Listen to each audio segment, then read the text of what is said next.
We have risen from the ashes to school the masses. Hello, everyone. Welcome to another edition of the Scholars Wrestling Show, episode 349. I'm your man behind the microphone, Scholar Jeff, joining us this week, also without a belt, the one and only undisputed scholar himself, Scholar Tarek. Scholar Tarek, how is your evening going, sir? I see what you're trying to do, fool. You're trying to just get under my skin. But that is not at all the case. I couldn't be any more happier for my Scholars Tag Team partner. In fact, I'm going to go ahead and introduce him myself. The new Scholars of Wrestling Heavyweight Champion of the World!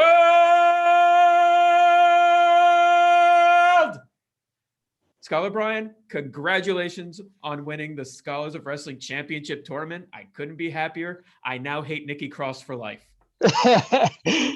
Thank you for that awesome introduction. That escalated quickly. Exactly when I need to, I pull the perfect card. That's it. I will say. Oh, I'm sorry, but I will say.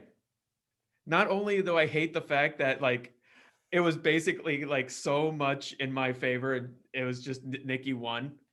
It's just the fact of her cashing in the next night that actually kind of made the whole thing piss me off a little more. It's how I'm going to look at it. It's just another wasted cash in because this title reign is not going to last. But you know what? Okay, it got me what I need, and just it comes full circle, right? Everything always comes full circle because our next guest, okay, our other scholar, okay, it's on the other foot now, okay. He became a scholar by winning the title for a good 42 minutes, okay, and me with my beef case took that away from him, but I could not take the scholar's title away from him. Now the shoe could possibly be on the other foot right now. How you doing, Scholar Charlie? Beef case champion 2021. I'm doing Gibson. I'm yet to pick up the beef case, probably will at SummerSlam, but I'm feeling fantastic. Knowing that not any given moment, but at the right moment, things can come full circle. You're absolutely. Plus, you got the title of it wrong, Brian. He's now Mr. Scholar in the Bank 2021. Thank you for that. I know. I'm trying to minimize it. And you're failing. Yeah, you're failing too hard. It would degrade the beef case if you put it that way. He can't well, you know what? I'm the champion, so I'm trying to degrade it. So you're gonna have to do it. Hey, man. From one former Scholar in the Bank holder to another, you can't degrade that awesome piece of foam. Oh, I can't degrade it because it's my greatest claim to fame as of right now because of what I did to the current beefcake. You can't degrade it. It's not biodegradable. So there. God damn it. He just has to throw himself in somewhere because one day, Jeff, you'll get it. One day. Until that day comes, I will continually throw myself into the fray wherever it can be applied. But as it would turn out, these title changes, these acquisitions, they're not the biggest news of this week. And we got to kick this show off the right way and talk about it in a little segment we like to call Backstage News. Indeed, we shall go ahead and yes our way through a cult of personality and check in on a little Backstage News. Piper, man. Shoehorned references, meh. But anyway, yes, as I'm sure you have all heard this week, the buzz, it has been undeniable ever since the reports just started making around the dirt sheets. If the rumors are to be believed, CM Punk and Bryan Danielson are both on track to officially sign with AEW. Not many more details are known outside of that, but just the mere suggestion of this actually coming to pass has lit the internet on fire. And I'll be honest with you, I don't know where to begin with this one. Yeah, it's one of those. I'm not 100% certain on the Bryan Danielson stuff, but a dude who I 100% trust. Okay, say what you want about the guy. Sean Ross Sapp doesn't miss. That's it. When he I don't have reports anything something, ever to bad to say about when Sean Ross when Sapp. when he reports something, okay, you could pretty much put it in the bank that it's gonna happen. And he didn't say anything about Bryan Danielson, but if he's saying that there have been talks, like serious talks between CM Punk and AEW, I believe it 100%. That's it. I'm like that's it. And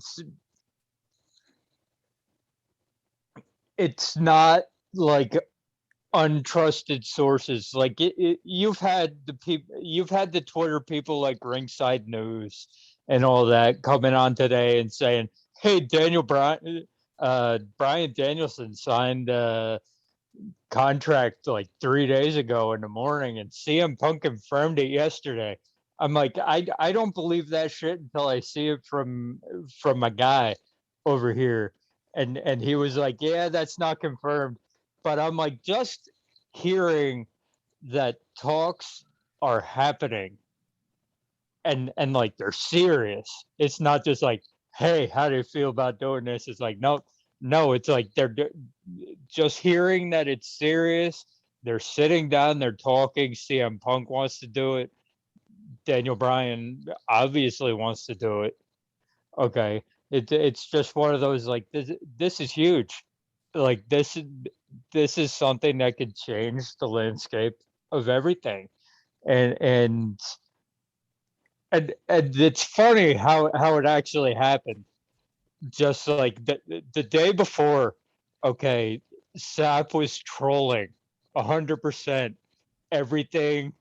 That his Twitter timeline was 100% troll posts. Okay, it's just trolling everybody, just saying this is the kind of stuff we report on, and it's like AEW, Griff Garrison and Brian Pillman, how they get their hair the way they're supposed to. Okay, the one time this dude, the one time Josh Alexander from Impact caught Willie Mack taking a shit and all that. He was just posting all this. And then just like, just wait, we're going to have a huge scoop tomorrow morning. And the huge scoop tomorrow morning is CM Punk possibly signing with AEW. Yeah, the whole thing, I don't know how it hit the rest of you, but like I personally, maybe it's just me working with WWE for so long and dealing with them on a regular basis for so many years. This whole thing just I want it to be true, but I'm not gonna believe it when I see it.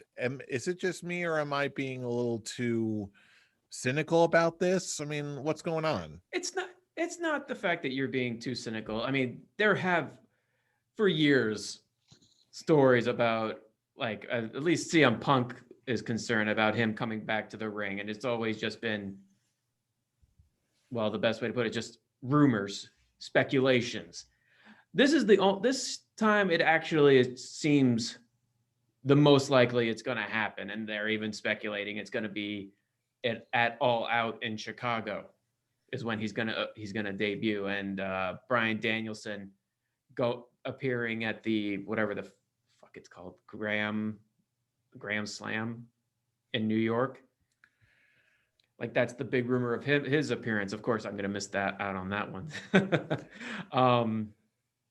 But yeah, when I first heard about this news, I was just, at least with both guys, I'm just thinking, holy shit. AEW is literally on the verge of getting pretty much the Rock / Stone Cold of the early 2010s. We got the People's Champion with the Yes Movement with Bryan Danielson, and you got the badass in CM Punk. So it would just be huge wins getting these guys. And honestly, I felt like Bryan Danielson really is more getting good because he just wants to wrestle in Japan so bad. And it the looks only like people. And it looks like the whole negotiations with New Japan and WWE is just nothing more than just gone out the door. Apparently, They never even really happened. Let's just face it. It was basically a pipe dream from Nick Khan. So I think it was that moment where we have Bryan just going, yeah, I was one of the big people in supporting this. You guys are obviously not going to do it. Bye. You guys aren't going to do it, and I see NJPW working with Impact, working with AEW, working with GCW. Jay White showing up in Impact. You got that other guy immediately challenging Lance Archer. I mean, whoa. Exactly. So why would Bryan Danielson not do it? it's just and it's just from all the years of just knowing what the WWE machine is, at least what the Vince McMahon machine is, and just it's once again it's just us repeating what we've been saying about WWE's views on their wrestling talent week to week. How I even mentioned it on us setting up for the show tonight. I was like, oh, WWE not treating their mid-card to lower talent with respect. That's news to me as I pull out my sarcasm sign. If your name's not anywhere near Roman Reigns, then who the fuck cares? Well, at least when it comes to Vince McMahon's eyes. So at this point, there is just literally no reason for Bryan Danielson to really go back to WWE because he knows how he's most likely going to be booked. He's not going to be booked in the main title picture. The word is that Roman's still going to hold the title to WrestleMania because, there is, we all as wrestling fans know WWE has the talent to actually be there and have Roman Reigns be the only one on top of the mountain. But because Vince doesn't see anything in them at all, so of course they're going to be booked like they're not worth going for the title. So it's just once again more on the why do we even want to bother with WWE anymore? At least not until Vince McMahon's in the ground. Well, that's a very good question. Mr. Scholar in the Bank, I want to pitch it over to you. What are your initial thoughts on these potential acquisitions, and what could this possibly mean for AEW and WWE going forward? Bryan Danielson, I feel, is always there to help the underdogs out. You can tell that he's ready, was ready to leave WWE, and where better to go than AEW right now if you're going to leave WWE. Like Tarek said, him and CM Punk are going to be like the Austin and Rock of AEW. But the CM Punk thing, I'm sort of on the fence about because I want to believe it. Everyone who knows me knows I'm a huge CM Punk fan, but I can't until I hear whatever AEW's version of Cult of Personality is and see him come out. He's gonna have Cult of Personality. You think legit he's gonna have? He's pretty much had it everywhere he's gone. Trust me. Okay. He's gonna have it. Tony Khan will buy that shit in a second.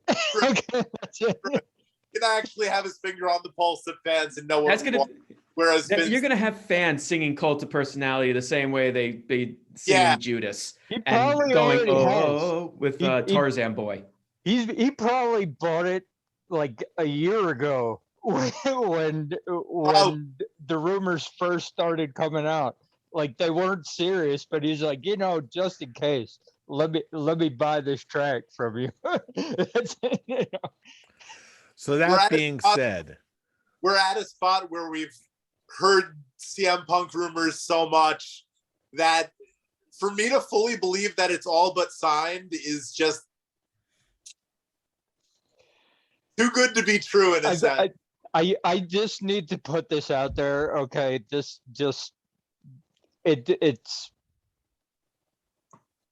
like really just because he's my most trusted reporter that I look through. Okay, if it's not real, he normally doesn't put it behind the paywall. Sean Ross said he put this behind the paywall hard. Wow. Okay, so I'm like, if he puts it behind the paywall, then I don't take it as gospel, but it's like I take it like this is probably like really true, but it's not that they said that he's signed. It's that AEW really wants him, and that there have been serious talks. Everything I've read says it's all but signed. And I think that's kind of where the hesitance is right now. But truth be told, Charlie, I think you hit the nail on the head where there's been so many rumors for so many years that as much as everyone wants to believe, myself included, that everyone is there taking this, I'll believe it when I see it, especially when after we've heard time and time again from CM Punk that it would have to be in order for him to go back to the world of wrestling, it would have to be an insane amount of money, which Punk has stated time and time again that he really doesn't need. He's not really after. And it's always about having an interesting idea, an interesting storyline. At least that's what I've been hearing time and time again. But let's face it, okay? If someone can shell out a whole lot of money for no reason, it's the Khan family. But then again, my big question here is if all these things are true and there does need to be a storyline or an idea for CM Punk at the very least, my question is, if they got Punk, they must have an idea, a storyline in mind. My question is, in your eyes, what is that storyline? MJF. Oh my God. Oh God. That would go on between the two of them is Charlie, you hit the MJF button on Charlie, fool. I'm sorry. I feel like that'll be a great first feud. Oh my God. CM Punk showed up. Instead of just throwing him at the title, just clear off the ring rust. Paul Omega has it would be fantastic as well, though. Mm-hmm. But that's the only problem with that is that MJF would have to lose, and you can't. I'd be okay with that. Honestly, I think hell, MJF would be okay with that. Yeah. MJF would probably be okay with that, but it's like I don't think it would hurt him. If you're trying to put this guy to the top, working with CM Punk would definitely work. I just think it wouldn't be because he's obviously going to beat Jericho at the end of what he's doing right now. The 5 stages of whatever they're calling it. The labors of Jericho. The 5 labors of Jericho. MJF is obviously go through Nick F. and Gage. Yeah, I mean, Gage. They got Nick Gage. I can't believe that. And somehow he's gonna lose. Whatever's gonna happen there. That's gonna. A part of me wasn't even like, even when when he came out, I was just like, oh, Nick Gage. Okay. And that means you're a fail. You're a failure turtle. That's it. No, I'm just kidding. The rest of us are hyped about Nick Gage, okay? Good. Be hype. I'm happy for you. I just enjoy your Nick Gage. I'll enjoy your Nick Gaging. So it was because what Bryan said, I kind of just see it's like, oh yeah, they just brought him in to lose. I kind of just that's how I saw it. And at that point I was like, and it's obviously a one-off. It's quite obvious. Yeah, and honestly, my perfect reaction to it was that one meme that came up immediately the next day of that guy, the meme of the guy winning the medal, and they saying it's Nick Gage and he's drinking a whole bunch of champagne, and then they pull back and it's the 8th place of like Mick Foley, Terry Funk, Raven, Tommy Dreamer. I'm like, yeah, that kind of actually that fits for me. But it would be great. Okay, just thinking about it while Tarek was not being enthused about Nick Gage, just thinking about it in my head, it would be cool if MJF beat Chris Jericho at All Out, and then just you hear Cult of Personality as MJF is celebrating his win. MJF his pants. And like he doesn't even have to do anything. He doesn't have to hit him with the GTS or anything like that. Yeah. Just come out and just be like, you beat Jericho, so did I. What are you gonna do? and yeah, it's like one of those things where like you don't have to immediately throw either of these guys in the main title picture. I mean, let's be honest, as awesome as it is to have these guys in AEW, I feel like AEW really doesn't need them. It's just a huge win for the company. But I feel like the company is like in such a great position anyway that I guess the only real thing is just that it'll just be brought more into the public eye. Former WWE stars showing up in AEW. It's like, I guess it'll just be just like when Hogan, Nash, and Hall went to WCW. It's like, it's that level.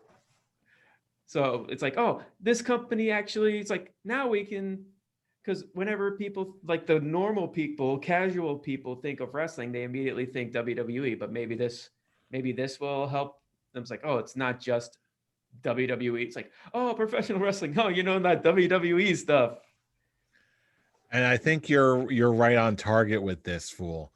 Because I don't think it's going to be necessarily changing things. Like they don't need anybody. AEW is doing fine, but I do think it's going to be very instrumental in sort of shifting the balance of power to that next level as far as AEW being taken seriously by more people.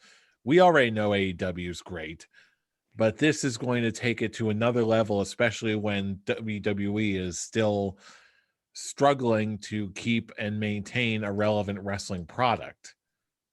Does that make sense? And that's kind of an understatement, is how you explain WWE. And this is coming from me, who has been a WWE fan for decades. And I've always found myself really defending WWE, but I honestly can't do it anymore. It's giving me reasons not. It's like it's an abusive relationship, but now I'm like, okay, now there actually is someone better. It's like, oh, throughout the years, like, oh, hi, I'm Ring of Honor. I can give you so many pleasures in wrestling. I don't know. I still am gonna just go to WWE. You're damn right you're gonna stick with me. Oh, I'm Impact Wrestling. I can help cover you. I got the X division. That's something you could like. Maybe, but I just love WWE so much. You're damn right.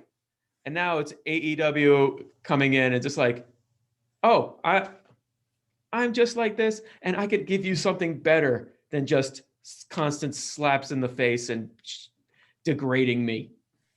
It's like, it's finally giving me that nuzzling, caressing feeling. I love you. And then WWE is just like, no, I try. You love me. You love me. I love me. And let me just say this to all those Twitter people that I've seen today going after Bryan Danielson and CM Punk for potentially betraying the WWE Really? and all that. That's really a thing? That's really a thing, and it's huge, and there's a lot of people doing it, and I've got to tell you, okay, controversy, fuck all the way off. You're getting fired on your wedding day covers any love you had for a company, but that's and just going back to the whole potential of CM Punk versus MJF, it's not gonna at all be like how CM Punk said in the Colt Cabana podcast. Oh, I'm gonna be fighting Undertaker and I'm gonna be losing. Is Undertaker gonna be on the show the next night? No. Well, I am. It's gonna be different. CM Punk shows up as that established veteran. He possibly could win, and he's actually going to show up the next night anyway and continue and do stories moving forward. So it's just a good way to actually, make your talent relevant. That's not Roman Reigns. Make everyone else feel important. Yeah, I'll tell you what, there's no doubt in my mind that when and if I keep wanting to call him Daniel Bryan for so many years. It's going to take some time for me to call him Bryan Danielson again. Yeah. But either way, these guys, they're absolutely going to make a huge impact, not just on AEW, but the wrestling world as a whole. But those developments will have to be for another time. Before I just have one quick thing before we move on. Yes. It honestly just popped in my head, and the thought of it dear. just made me completely lose my mind. You know how people always said that Orange Cassidy looks like Daniel Bryan or Bryan Danielson? No. Oh, no. Imagine like Oh. a Halloween episode of AEW and have Bryan Danielson come out as Orange Cassidy, and they have the kickoff similar to what they did with Sting. Oh. I saw the greatest meme today, by the way. Somebody photoshopped Orange Cassidy in doing the kicks to Conor McGregor in his ankle. I've seen that too. It was fantastic.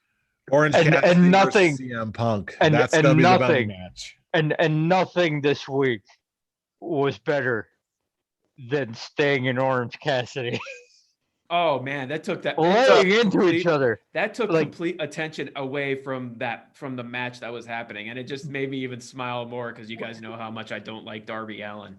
Well, you know what? That hit harder than even anything in the Texas Death Match. I'm like they beat the shit out of each other, bro. Sting and Orange Cassidy. Oh yeah. Wrestling at its finest, kids. Their ankles will never be the same. that made me care more about Sting in his entire AEW run. There's that one moment than him just showing up being Darby Allin's potential father. Well, dear. It's okay that you're wrong about Darby Allin. It's fine, but that's I can't. I've tried so much to just see the appeal of Darby Allin, and I just can't. I can't. I don't get it. You can't. Well, you know what? There's a lot of things we do see coming, and we do understand, especially after Money in the Bank 2021 ended. Before we leave and hit the old dusty trail, let's get some thoughts on Money in the Bank. It was a damn good show, even though I didn't get a perfect card, Brian. But even so, the damn good show right, that was ruined from this. Yeah, damn good show that was ruined from the week. The rest of the week ruined the show for me. I don't care. Explain how. 24 hours it took. It took 24 hours, dude. That Raw took so much and made everything that happened at Money in the Bank seem irrelevant to me. I'm not looking forward to Bobby Lashley versus Goldberg. I'm not looking forward to Roman Reigns versus John Cena. And as I threw it earlier, and this is not just because it cost me the Scholars Championship. I didn't want Nikki Ash to win, and it was just, yeah, Vince McMahon loves it for the kids, but it's not going to go. It's honestly not really going to go anywhere. This championship win is not going to mean anything. She's going to lose it before SummerSlam, just so we can have Charlotte versus Becky. And so it just made, Charlotte it's just adding on another title win to Charlotte, even though they took away the NXT championship reigns to her, adding up to her as passing her father's, which I still think makes me hate Vince McMahon even more, considering, let's just make your let's just treat your developmental like complete and utter shit. And make it even more irrelevant. Yeah, well, you can't just declare something like that. I mean, that kind of thing is ultimately going to be retroactively confirmed or denied by the fans. Like, you can say whatever you want on the actual TV program you're putting out, but facts are still facts. We as the fans know the truth, but the fact that they are insulting our intelligence and saying, those 3 NXT championship wins, that NXT Women's Championship wins that Charlotte had, means absolutely nothing. And it's just insulting to the NXT wrestlers, which they themselves have pointed out. It's like, okay, they feel completely disrespected with how they treated Karrion Kross, basically stripping him into just another guy. There wasn't any real sign of his character when he showed up on Raw to lose in a less than 2-minute match against someone who's been losing on main event to Jinder Mahal lackey, whatever the hell his name is, Veer. Wait. Are you seriously implying that WWE actively insults their fans' intelligence? Yes, he's learning. You don't say. Okay, all 4 of us, let's say it at the same time. Yes, they actively do. Every single week, every single show, they do it. I know. I was being a little bit. I know you're being sarcastic. That's why I'm having fun with it. I know, same. But it's you're getting kind of serious about that. And I like the NXT or the not NXT. It made NXT felt irrelevant. It probably even lost more fans watching the show to begin with. You bring back Keith Lee just to lose to Bobby Lashley, just so they can fucking set up. I'm actually going to drop my rule. I'm very glad I'm going to go. I got Keith Lee back. It's one of the few to things be made to look like a complete no. You don't. You don't get to be glad about Keith Lee being back if he does that. I don't get to be happy. No. Not if he pulls that shit. Honestly, if we didn't have Goldberg showing up, and actually the big reveal was that have it be a returning Keith Lee, a dominating Keith Lee like he was in NXT, and have that be the WWE Championship feud going into SummerSlam. Yes, please. But no, we're going back to yes, a casual fan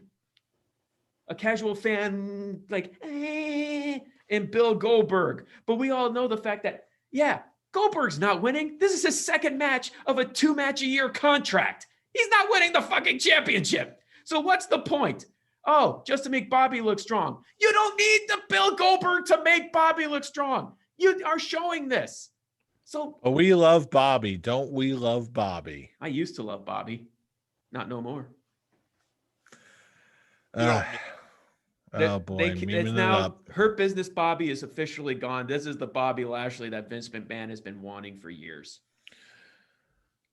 Fallout all being decided. And it killed it. Back to Money in the Bank, it killed it for me. I will give it. Big E winning the briefcase was the best thing that happened, and it was the best match on the show. If we could see it, thank you very much, Peacock. Now, I'm gonna be Oh. I'm not gonna be Torek, and I'm not going to include everything that came after. I'm going to go with how I felt at the end of the show watching it. And this actually has nothing to do with any scholars stuff or anything like that. Yes, I became champion after the first match of the night, but it the entire show itself, just going off of the show, not going off of everything that came after it, because everybody knew from the get-go that the aftermath was going to be shit. Okay, you can't. The WWE's never been able to sustain after a good pay-per-view. It's just not what they do anymore. Okay, but the pay-per-view itself, quite possibly, might be my favorite watch of the year so far. Just based off of everything, watching it straight through, I can't think of anything that was actively bad. That even brought my enjoyment level down. Yeah. The ending of the women's Money in the Bank match was a little suspect. Can somebody explain to me how you could have 7 women on 3 ladders and then have one just walk up behind all of them and be like, "Ooh, briefcase, mine." Superheroes. Superhero. No, almost a superhero. That was the oddest How much you want to bet that's Nikki Ash's new origin story? She got her powers by Money in the Bank. Now she will be a superhero. Did she have an invisible cloak on? Like, how could 7 women not notice her climbing the... She's got a cloak of invisibility. You can't see the cloak, though.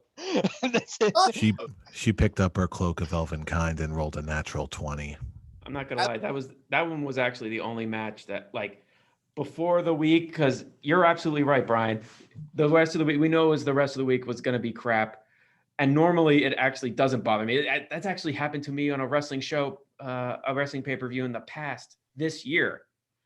But this one just hurt so much. It hurt so much that it actually did take it down for me. But on the show itself, yes, you are absolutely right. When it came to the Money in the Bank show itself, yeah, it was quite possibly one of the best, if not the best, wrestling show of the year. At least in my top 3. But yeah, the only negative thing I had was that women's Money in the Bank match. It was, I don't know, it felt sloppy to me, and also not even just the fact that I had Liv Morgan to win. I didn't want Nikki Ash to win, because having a comedy character win the briefcase just doesn't. It just continues the whole criticism people have been having on the Money in the Bank and how them not treating the briefcase seriously.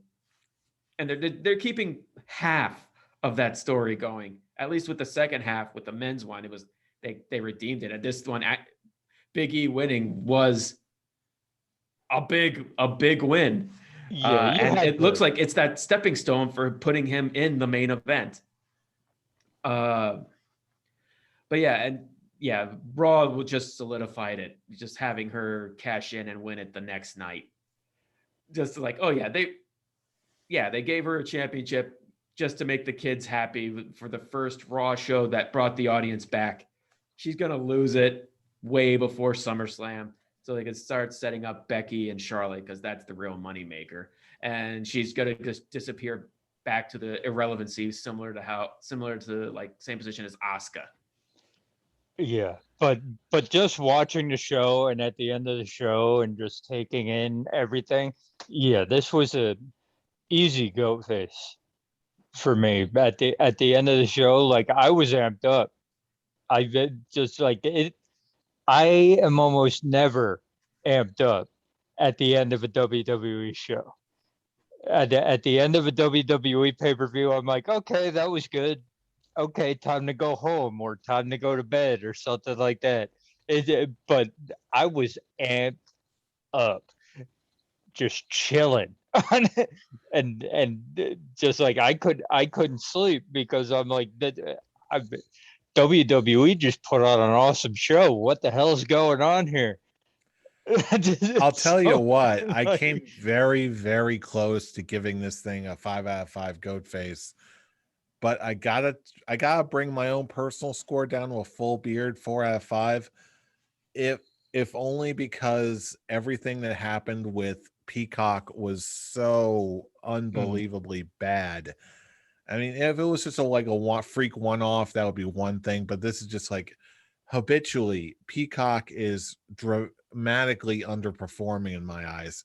And that yeah, there were some unideal match endings and things like that, but really that's the kind of thing in my mind is just nitpicking compared to the glaring problems with Peacock that had to bring it down, and bring it down it did. Great matches aplenty, one of the best shows of the year, hands down, especially from WWE, but there were some glaring problems I just could not ignore. I can't give this higher than a full beard 4 out of 5. What was your match of the night? That's a tough call. I love Money in the Bank matches, so I'm highly, highly biased in that direction. So I'm gonna say screw it, men's Money in the Bank, when I can actually see it. What about you, Charles? I'm gonna ask Charlie on this one because I think Charlie. he hasn't really said anything about it so far. Pitch it over to you. I'm with Jeff. When the entrances started for the men's Money in the Bank and it was skipping like crazy, as Jeff put, the best WWE flip book we've ever seen in our lives. I'm very proud of that tweet, by the way. I like it. No, you tweeted something other than flip book. Did I put flip book or PowerPoint presentation? You put PowerPoint. It was PowerPoint in the chat. That was scaring the hell out of me that I was going to miss the men's Money in the Bank match. But then you told me everyone was saying, turn it off and then turn it back on, blow in the cartridge, all that shit. And it worked when the match actually. Right. So, men's Money in the Bank took it for me. And I am going to be bitter and nitpick and say that women's ending of the Money in the Bank match, with a mix of the skipping of the Peacock network, brought it down to a full beard for me. I'm never going to understand the concept of how there could be 7 women on the ladder and one just sneak up behind all of them and take the briefcase. You can't give me reason for that. It's just not right. That ain't right. And Scholar Tarek, take us home. What is your final beard rating and match of the night for Money in the Bank? I'm gonna give Money in the Bank a clean shaven 1 out of 5 because I didn't win the Scholars of Wrestling Championship. See, that's what Jeff. That was what Jeff was hinting at the beginning of the show. But no, he thinks he's trying to get under my skin and just be like, oh yeah, I lost the belt. Oh well, I still got SummerSlam. We all got SummerSlam. But yeah, I will say, Brian, I'm looking. I'm a fighting champion. I'm looking forward to having that inevitable rematch with you. Hey man, I just won. Because we dominated the other 3 when it came to predictions. So yeah. Again, well, let's face it, okay? Everybody wants to think that Rhea Ripley is going to beat the Queen, right? But yeah, exactly. Come on. Exactly. We know. Come on. We know. And after that match, I was pretty secure in the fact that whoever won the briefcase wasn't going to be able to cash in because everybody who was fighting for the briefcase, decided to be like, man. Oh, Rhea, we feel good about Rhea Ripley. Come on, bro. Hey, man, at least we're going to be having a long-term Scholar in the Bank holder. We're not going to have. I think Charlie would want to hold on to that thing as long as possible. He'll probably want to try and top my time with the beefcase. What No, was he your- won't. If he let's gets see. the chance to do it at SummerSlam, I he's had- gonna do it. Let's see. Oh, the Let me- first chance I get, I'm cashing in on you, Brian.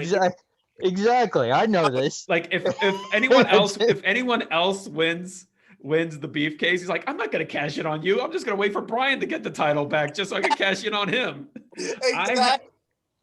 I had the beefcase for 246 days. Oh, wow. But that was also because I won the championship with that beefcase. So I had the beefcase and the belt. So it's like, AKA the dark times. Yeah. it was Well, a golden time for me. Because that was my year. That was the I missed your honestly, party. Yeah, 2019 was the year of the Undisputed Scholar. Scholar's champion, Scholar of the Bank, Scholar of the Year. 2019 was Tarek's year. 2020 was 2018 was your year because 2019. Yeah, is when 28. I Yeah, blew okay. I'm looking at this. everything Yeah, up. 2018 was my year. 2019 was Brian's year. Yeah. And then yeah, I had it for- 2020, just everybody had a 2020 shot. wasn't anybody's year. no. No. Well, I won No. Scholar of the Year that year, so I guess it was kind of mine. I won. Even though I don't, I'm like, it's like winning that, like, sorry, wrong pocket. But And actually, I kind of have to thank Scholar Charlie for my 2019 year because as soon as I cashed in on him, it was lights out for the rest of the year, man. Nobody could stop me. I almost did. We were the top. Brian, better remember all it's always this. you and me, man. But back to Money in the Bank. My facial hair, my actual facial hair rating, not the teasing 1 out of 5. I'm gonna go. I'm gonna give it a high 4 out of 5, like a 4.5.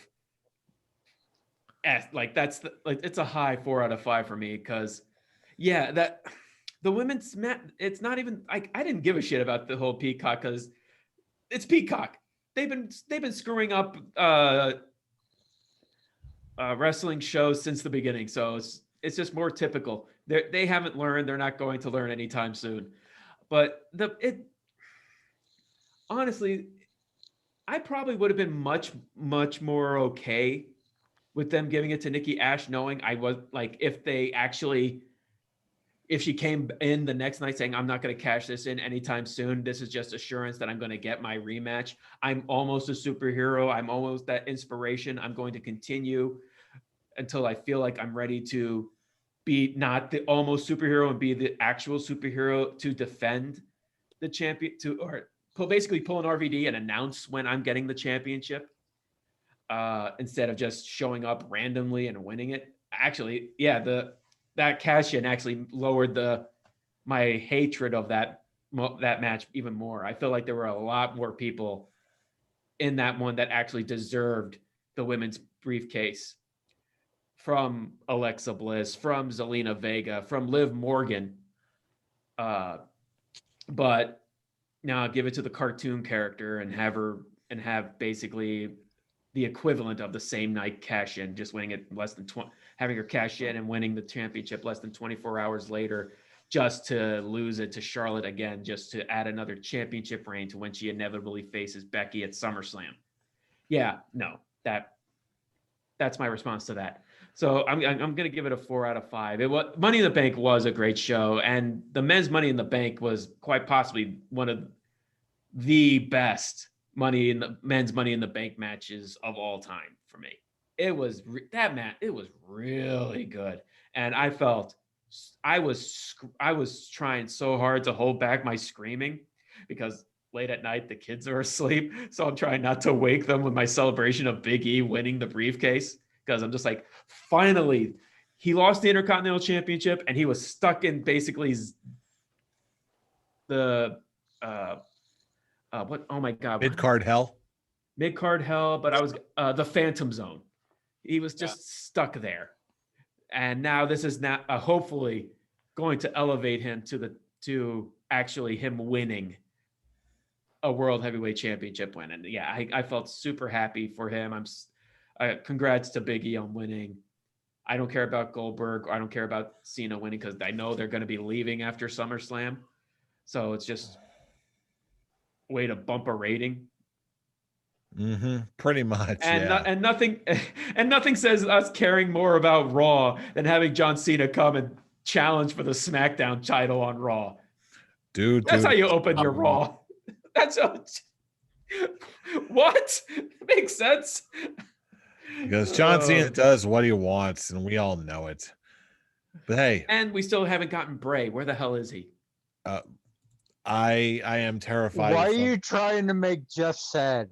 Stop it. Because it makes me sad too. You know what? On, we all know how much we all love Uncle Bray on this show. We do love Uncle Bray, but you know what? Bring him back when it makes sense and when there's something good for him. Just don't bring him back. Don't bring him back just to bring him back. If you bring him back to bring him back, you're gonna have shit like Bray Wyatt versus Morrison and Miz. And do you really want that? No. No. No. I want Eva Marie versus Alexa Bliss and Lily. The less said about that, the better. I don't want that either. That's it. No. You've already heard from us on that. I say with the biggest sarcasm in my face. Yeah, well, you already know how we feel about all that. So now is the point of the show where we bring it over to you, our fellow wrestling, listening, commenting, and griping fellows. What did you think of Money in the Bank? Is the rumor of CM Punk and Bryan Danielson actually going to come to fruition? Are we all just insane? Yes. No matter what you think, we want to hear from you all across the internet, wherever we can be found. YouTube comments, Facebook posts, and our personal favorite, the Twitter machines, starting with @ScholarsOW for all the latest wrestling and episode uploads every single week. You can also join the conversation with us personally on our personal Twitter accounts. Let's go with the champ, Scholar Bryan. Where can he reach you? You can reach me waiting for that inevitable cash-in at Atomic Beanpole. Speaking of cash-in, go ahead. Go him next. I was going to do just that. Mr. Scholars in the Beefcase Bank Man. Scholar Charlie, where can he reach you? That made all sense in the world. You know it. Trademarked. You can find me waiting for that inevitable cash in at Charlene. And Fool, where can they reach you? You can reach me looking forward to watching that inevitable cash in at the Avataric. And you can catch me having nothing to do with any of this madness, but coming up with funny names at I'm Robbie Rage. Join in the conversation. It's always a good time. And there's more crazy predictions around the corner, but you already knew that because you know who we are. We are the Scholars of Wrestling, and you have just been schooled. You're welcome. You're welcome. See you all next week.